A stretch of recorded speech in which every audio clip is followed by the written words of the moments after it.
Hello guys, in this video we'll take a look at data validation using the text length.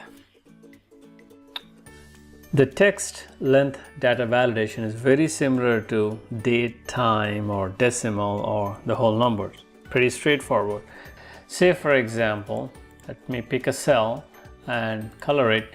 We want to apply some sort of a text length validation, and in this case we will choose 5 through 10. So we want to make sure that the user enters the text with a length from 5 through 10. That means the minimum length is 5 and the max length is 10. What we'll do is go to data validation and then pick text length.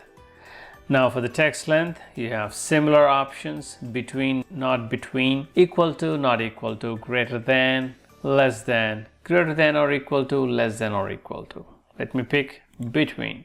Now for min max, you can always supply it through a different cell or just enter the values, if just for simplicity reasons for now. Do okay. Now we have the text length data validation here.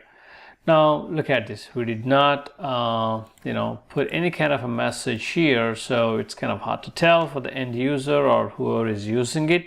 But since we know it, we'll just try to use it.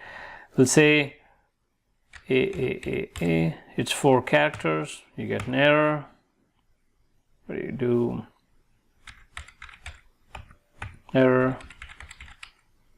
It works, but because that's 5 characters.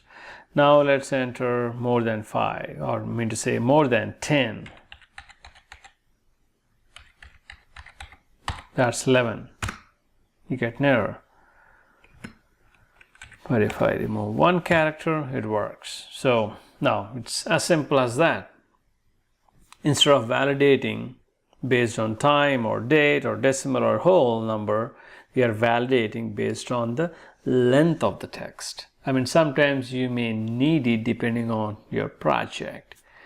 And you know what? Pretty much that's it about the text validation. I hope you all will go in and kind of mess with the other options that are available. All these, depending on, so you get a hang of all these, and almost kind of get used to it.